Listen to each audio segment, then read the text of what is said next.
બંધ કરો ભાઈ.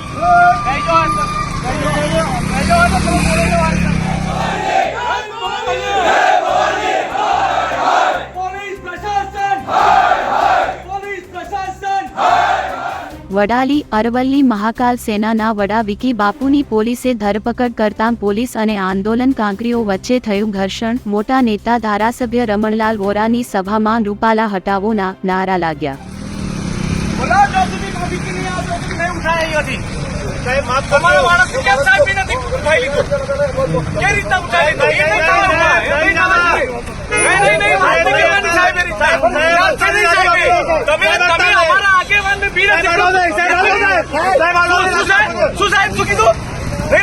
તમે ઉપાય કેમ લીધો એને કેતી અમે વિરોધ કરવા આવીએ તો અહીંયાથી ઉપર તમે તમારી એ રીતના નહીં ચાલે. તમે અમારા માણસ સાહેબ કોઈ આડા બિચારા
ખેલું છે એવું